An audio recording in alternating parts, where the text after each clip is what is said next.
Big TV భక్తి సమాచారం WhatsApp ఛానల్లో జాయిన్ అవ్వండి. అన్ని విశేషాలు ఎప్పటికప్పుడు తెలుసుకోండి. బిగ్ టీవీ ప్రేక్షకులకు నమస్కారం. మౌని అమావాస్య ప్రత్యేక కార్యక్రమానికి సాదర స్వాగతం. మనం గమనిస్తే ప్రతి నెలలో పౌర్ణమి అమావాస్య మనకు సంభవిస్తూ ఉంటాయి. ఈ నేపథ్యంలో పుష్య బహుళ అమావాస్యకు మౌని అమావాస్య అనే పేరు. ఇంతకీ ఆ రోజున ఆచరించాల్సిన విధి విధానాలు, అలాగే చేయవలసిన కార్యక్రమాలు, అవి చేయటం వల్ల కలిగే ఫలితాల గురించి సవివరంగా సశాస్త్రీయంగా తెలియచేయడానికి ప్రముఖులు మనతో పాటు ఉన్నారు. ఎన్నో దశాబ్దాలుగా దశమహా విద్యలకు సంబంధించి విశేష సాధన చేయటమే కాకుండా వారు తెలుసుకున్న జ్ఞానాన్ని అందరికీ అందించే క్రమంలో విశేషంగా కృషి చేస్తున్నారు. దేశ విదేశాలలో ఉన్న ప్రతి ఒక్కరికి కూడా మన హైందవ సంస్కృతి సంప్రదాయంపై చక్కటి అవగాహన కల్పిస్తూ వారు పాదయాత్ర చేస్తూ ప్రతి ఒక్కరిలో చైతన్యాన్ని కలిగిస్తూ ఉన్నారు. వారే మరెవరో కాదు, శ్రీ ఆదిపరాశక్తి క్షేత్రాధిపతులు శ్రీ శ్రీ శ్రీ నిత్య విద్యానంద భారతి స్వామీజీ గారు. వారితో మాట్లాడి మరిన్ని విషయాలు వారి మాటలో తెలుసుకుందాం. ఈనాటి కార్యక్రమాన్ని ప్రారంభిద్దాం. నమస్కారం గురుగారు. నమస్కారం తల్లి. మౌని అమావాస్య అని అసలు ఆ అమావాస్యకి ఆ పేరు ఎలా వచ్చిందండి? ముందుగా జన్మనిచ్చినటువంటి తల్లిదండ్రులకు శిరస్సు వంచి పాదాభివందనాలు తెలియజేస్తున్నాను. మౌని అమావాస్య, ముందుగా అమావాస్య గురించి తెలుసుకోవాలి తల్లి. అమావాస్య అనగానే పితృదేవతలు గుర్తొస్తారు. మనకు తెలుసున్నంత వరకు మౌని అమావాస్యలో చాలా విశేషమైనటువంటి పర్వదినంగా చెబుతుంటాం. ఎందుకంటే సాధన చేసేటువంటి వాళ్ళకి విశేషమైనటువంటి ఫలితాలను అందించేటువంటి పర్వదినం అమావాస్యగా చూస్తాం. అయితే ముఖ్యంగా అమావాస్య అని అనగానే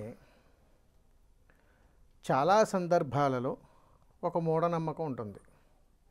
ఈరోజు ఎలాంటి పనులు చేయకూడదు, ఏది కలిసి రాదు, లేకపోతే అమావాస్య అంటే ఒక కీడు అనేటువంటి ఒక భావాలు వస్తాయి.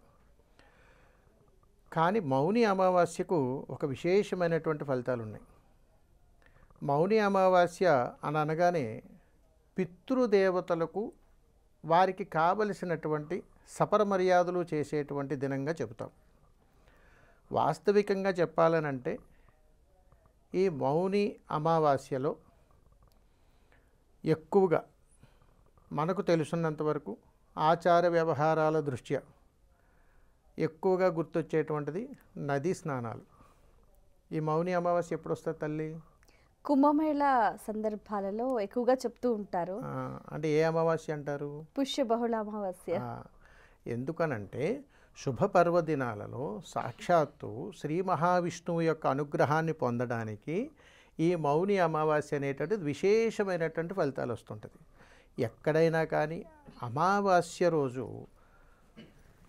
మౌని అమావాస్యనే కదా, అమావాస్య రోజు అవకాశం ఉన్నంత మేర ఏ కుటుంబమైనా సరే నదీ పరివాహ ప్రాంతంలో కానీ ఉన్నట్టయితే తప్పనిసరిగా నదీ స్నానం తప్పనిసరిగా ఆచరించాలి. అలా ఆచరించి మౌని అమావాస్య రోజున కుటుంబ సమేతంగా, సాధనాపరుడైతే సాధన మంత్రపూర్వకంగా నదీ స్నానం ఆచరించి పితృదేవతలను స్మరణ చేసుకోవాలి. ఓం పితృదేవాయ నమః అని చెప్పి మనసులో 11 సార్లు స్మరించి నదీ స్నానం ఆచరణ ఖచ్చితంగా చేయాలి. అంటే పితృదేవతల పేర్లన్నీ స్మరించుకోవాలి అవసరం లేదు తల్లి. ఎందుకని అన్నానంటే సాక్షాత్తు మౌని అమావాస్యలో సాక్షాత్తు విష్ణుమూర్తే ఆ సమయాన నదీ స్నానం ఆచరించినట్లుగా పురాణ కథల్లో ఉన్నది.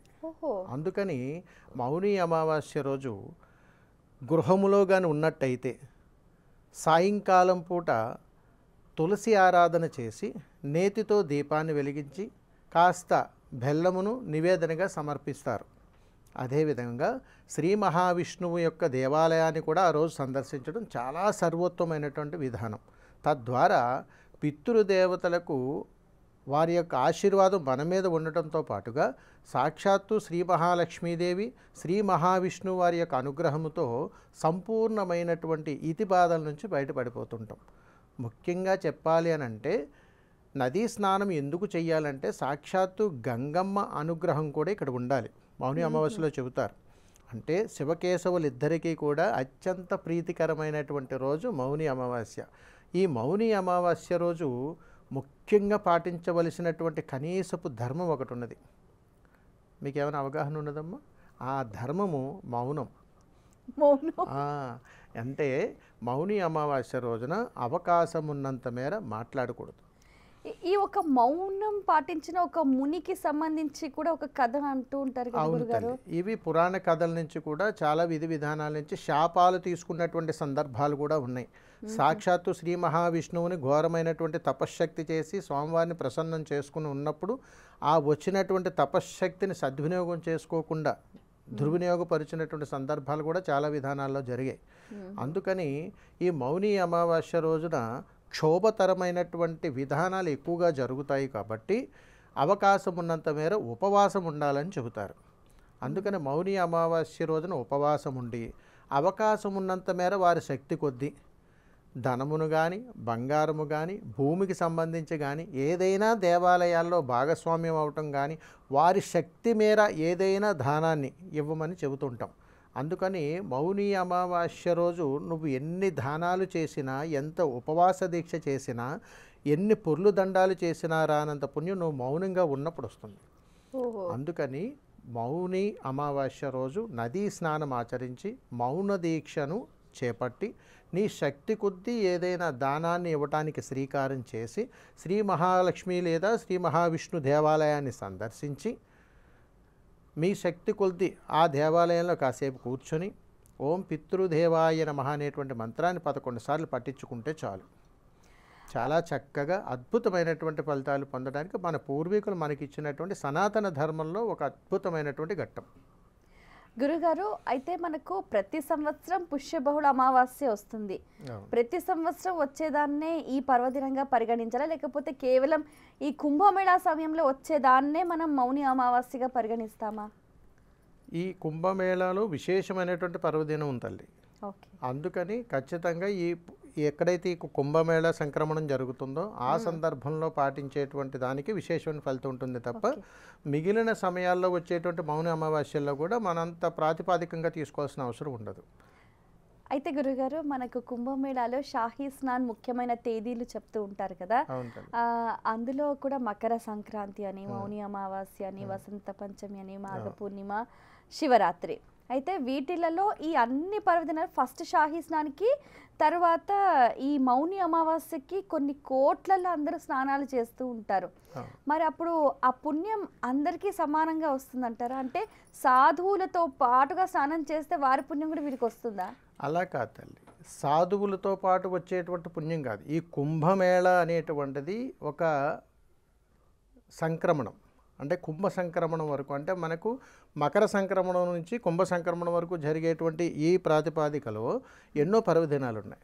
ఇందులో స్నానం చెయ్యటం ద్వారా వచ్చేటువంటి పుణ్యం అందరికీ సమానంగానే వస్తుంది. అంటే సాధువులు, స్వామీజీలు, లేకపోతే ఋషీశ్వరులు చేయడం అంటే వాళ్ళు ఎంతో కఠినమైనటువంటి సాధనను చేస్తూ ఒక మంత్రానికి అనుష్ఠాన శక్తిని తీసుకొని వారి యొక్క దీక్షాపూర్వకంగా చాలా పవిత్రంగా స్నానమాచరణ చేస్తారు. అలాంటి పుణ్య మహానుభావులు స్నానమాచరించినటువంటి ప్రదేశంలో సాధారణ జీవితం గడిపేటువంటి వాళ్ళు ఎవరు స్నానం చేసినా కానీ ఆ పుణ్యాన్ని కాస్త మూటగట్టుకుంటారని ప్రామాణికాలు. అలాగే ఈ మాఘమాసంలోనే జరిగేటువంటి అత్యంత వైభవపేతమైనటువంటి విధానాల్లోనే అక్షరాభ్యాసం గురించి కూడా ఒక విధానాలు ఉన్నాయి. అలాగే ఈ సాక్షాత్తు విద్యను, అంటే ఎవరైతే ఈ మంత్రోచ్చారణ అద్భుతంగా అతీతంగా సాధన చేసినటువంటి సాధువులు కానీ, అఘోరాలు కానీ, మహానుభావులు కానీ స్నానం ఆచరించేటువంటి విధానంలో నాటి కాలంలో జరిగినటువంటి ఋషీశ్వరులు కానీ, అంతకుముందు జరిగినటువంటి దేవతామూర్తులు కానీ నదీ స్నానం ఆచరణ చేసిన తర్వాతే వీరు చేశారు. అలాంటి పుణ్యఫలం. రెండవది, ఎన్నో రకాలైనటువంటి వనమూలికలను తాకుతూ సెలయేరుగా, అంటే ప్రవాహం మాదిరిగా వస్తున్నటువంటి ఈ జలం శరీరాన్ని తాకటం వల్ల ఎన్నో రకాలైనటువంటి మానసిక రుగ్మతలకు విముక్తి. అందుకని మంత్రము, ప్రకృతి ధర్మాన్ని ఆవహించున్నటువంటి త్రివేణి సంగమం అలాంటి ప్రదేశాల్లో జరిగేటువంటి ఈ కుంభమేళాలో అత్యంత వైభవపేతమైనటువంటి ఫలితం ఉంటుంది. కాబట్టి తప్పనిసరిగా అక్కడ స్నానమాచరణ చేసినప్పుడు అందరికీ ఒకేలాంటి ఫలితాలు అయితే వస్తాయి తల్లి. అయితే ఇప్పుడు ఒక సందేహం ఏంటంటే గురువుగారు, కుంభమేళాకి వెళ్ళలేని వారు, అక్కడి దాకా వెళ్ళి స్నానం చేయలేని వారికి ప్రత్యామ్నాయ మార్గాలు ఏంటంటారు? ప్రతిదానికి ప్రత్యామ్నాయ మార్గాలు ఉంటే తల్లి సనాతన ధర్మం ఇంతవరకు రాదు. అవకాశం వేరేంటంటే ఇది కాకపోతే ఇంకొకటి, ఇది కాకపోతే ఇంకొకటి అని చెప్పి మనం వెసులుబాట్లు ఏర్పాటు చేసుకున్నాము తప్ప వాస్తవికంగా ఎందులోనూ కూడా సర్దుబాట్లు ఉండవు. అవకాశం కుదరలేదు, రావడానికి అవకాశం లేదు, మనకు అంతవరకే మనకు మోక్షం అనుకోలే తప్ప దీనికి ప్రత్యామ్నాయం ఏమైనా ఉన్నదా అంటే, ఉదాహరణకు మీకు చెబుతాను. వెళ్ళటానికి అవకాశం లేదు, ఇంటి దగ్గర బోరు కొట్టి నీళ్లు తీసుకుని స్నానమాచరణ చేస్తారు. ఏదైతే ఉందో గంగాజలమే కదా అని వేసుకుంటారు. 24% 10% పుణ్యం వస్తుంది. తర్వాత ఎక్కడైనా బావిలో నీళ్లు తీసుకుని స్నానం చేసాం, ఇది ఒక 30% పుణ్యం వస్తుంది. తర్వాత నది స్నానానికి వెళ్ళి చేసి వచ్చాం, ఇక్కడ 90% పుణ్యం వస్తుంది. ఆ తర్వాత ప్రవాహం ఎక్కడైనా ఇంకొక నదీ పరివాహ ప్రాంతానికి వెళ్ళాం, అక్కడ ఒక 120% పుణ్యం వస్తుంది. ఇప్పుడు పుణ్య నదీ స్నానానికి వెళ్ళాం, 90,000 రెట్లు పుణ్యం వస్తుంది. సాక్షాత్తు గంగానదిలోనే స్నానం చేసాం, ఈ పుణ్యనదిలో చేసిన దానికంటే కొన్ని 100 రెట్లు పుణ్యం వస్తుంది. ఎందుకనంటే భగవత్ స్వరూపంగా భావించేటువంటి ఏ నదీ పరివాహంలో కానీ ఎక్కడ కూడా రాజీ పడకూడదు తల్లి. మనకు అవకాశం వెసులుబాటును సర్దుకోకూడదు. అవకాశం వచ్చినప్పుడు దాన్ని సద్వినియోగం చేసే ప్రయత్నమే చేయాలి. కుంభమేళాలో చెయ్యకూడని పనులేంటి గురుగారు? కుంభమేళాలో అత్యంత ప్రాముఖ్యంగా ఈ మహాకుంభమేళ ఇప్పుడు జరుగుతున్నటువంటిది. ఈ మహాకుంభమేళ అంటే మనకు తెలుసున్నంత వరకు ఒక 144 సంవత్సరాల నుంచి మహాకుంభమేళ జరుగుతుందని అంటారండి. వాస్తవంగా ఆదిశంకరాచార్యులు వారు ప్రతిపాదించిన దాని ప్రకారం వారు ప్రారంభం చేసినటువంటి కుంభమేళాలో అనేక రకాల జాతుల వాళ్ళు సనాతన ధర్మాన్ని పరిరక్షించడం కోసం ఒక చోట సమ్మేళనం జరిగేది. ఇది ఈరోజు వచ్చింది కాదు, ఇది మనం పెట్టుకున్నది. ఇది కొన్ని వేల సంవత్సరాల నుంచి జరుగుతుంది, వందల సంవత్సరాల నుంచి కూడా ఈ కార్యాచరణ నడుస్తూనే ఉంది. అయితే ఒక్కొక్కసారి ఒక్కొక్క విధి విధానంగా, అంటే 3 సంవత్సరాలు, 6 సంవత్సరాలు, 9 సంవత్సరాలు, అలా 12 సంవత్సరాలకి ఇలా మనం పెంచుకుంటూనే వెళ్తూనే ఉన్నాం. ఇప్పుడు అందరూ కూడా మహాకుంభమేళాగా అన్ని రకాలైనటువంటి ఉపాసకులు, సాధనాపరులు, అనేక రకాల సనాతన ధర్మానికి పాటుపడేటువంటి ప్రతి ధార్మికము కుంభమేళాలో పాల్గొంటారు. అయితే దీంట్లో పాటించవలసినవి ఏమిటి అని అడిగారు. వాస్తవికంగా కుంభమేళాలో పితృదేవతలకు చాలా వరకు ఆత్మశాంతి చేకూర్చడం కోసం ఎన్నో రకాలైనటువంటి ధార్మిక కార్యక్రమాలు చేస్తూ ఉంటాం. మీరు అడిగారు అక్కడ దాకా వెళ్ళలేని వాళ్ళు ఏం చేయగలుగుతారంటే అని అంటే, బ్రహ్మకమలం వెళ్ళలేని వాళ్ళు కుంభమేళాకు వెళ్ళి రావచ్చు. అంటే ఎంతో ఉత్కృష్టమైనటువంటి అనుగ్రహాన్ని పొందడం కోసం నదీ పరివాహ ప్రాంతంలో ఈ త్రివేణి సంగమంలో, అంటే ప్రయాగరాజ్ దగ్గర మాత్రమే ఈ కుంభమేళా జరుగుతున్నటువంటి సందర్భాలలో ఎప్పుడూ కూడా పితృదేవతలను స్మరించుకునే కార్యక్రమమే చేయాలి. రెండోది పుణ్యనదీ స్నానము కాబట్టి అవకాశం ఉన్నంత మేర సాధు సన్యాసులకు దాన ధర్మాలు చేస్తారు. ఎక్కడా కూడా ధర్మాన్ని కానీ, పితృదేవతలను కానీ, కాషాయధారులను కానీ, సాధు సంతులను కానీ, అఘోరాలను కానీ, నాగసాధువులు కానీ వీళ్ళకి ఆశీర్వాదం తీసుకునే ప్రయత్నం చేయాలి తప్ప ధర్మాన్ని కించపరిచేటువంటి ప్రయత్నం ఈ కుంభమేళా సమయాల్లో ఎట్టి పరిస్థితుల్లోనూ చేయకూడదు. రెండవది, మీరు వెళ్ళారమ్మా? ప్రీవియస్లో వెళ్ళాను. మళ్ళీ వెళ్ళండి. మళ్ళీ జీవితంలో వస్తుందో రాదో తెలియదు, అప్పటి వరకు మనం ఉంటామో లేదో కూడా తెలియదు. అందుకని మహానుభావులు, సాధు పుంగవులు పునీతం చేసినటువంటి ప్రదేశంలో వెళ్ళి తీరాల్సిందే. చాలా మూఢనమ్మకాలుగా చెబుతుంటారు, వాస్తవికంగా చెబుతున్నా. కుంభమేళా స్నానమాచరణ చేసేటానికి వెళ్ళేటువంటి ఏ వ్యక్తి అయినా కానీ స్నానాన్ని దిగ్విజయముగా 3 సార్లు మునక వేస్తే చాలు. మనం అక్కడికి వెళ్ళి తలలు అంటుకొని, సబ్బులు రాసుకొని ఇలా అనుకుని మన పుణ్యనది స్నానాలు చేయకూడదు. ఎందుకంటే పవిత్ర జలము మన శిరస్సు మీద పడాలి, దేహంలో అణువణువు తాకాలని చెప్పి 3 మునకలు ములుగుతారు. పితృదేవతలను స్మరించుకుంటారు, ఇష్టదైవాన్ని స్మరించుకుంటారు, కులదైవాన్ని స్మరించుకుంటారు. అదేవిధంగా వాళ్ళు ఏదైనా ఉపాసనా పరిదైతే ఆ మంత్రాన్ని స్మరించుకుంటారు. అదేవిధంగా సాధకుడైతే వారు చేస్తున్నటువంటి సాధనకు సంబంధించినటువంటి విధానాలు ఏదన్నా ఉంటే తోడుకుని పోతారు. వీటన్నింటినీ కూడా పవిత్రత చేసుకుని తిరిగి వచ్చేటువంటి సమయం కుంభమేళ. కాబట్టి ఆ రోజున ఖచ్చితంగా మన దేహశుద్ధితో, ఆత్మశుద్ధితో, మనశ్శుద్ధితో అన్నీ పవిత్రం కావాలి.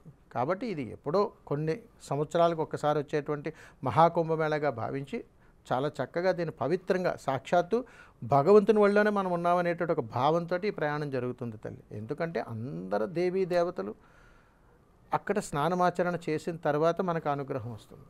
ఇది సరే, ఇది దీంట్లో ఉన్నటువంటి ప్రత్యేకమైనటువంటి విశేషం తల్లి. చాలా చక్కగా తెలియజేశారండి.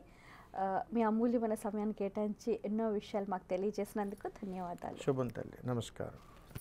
ఇది వాటి కార్యక్రమం. మరో కార్యక్రమంలో మళ్ళీ కలుసుకుందాం. అంతవరకు సెలవు. నమస్కారం.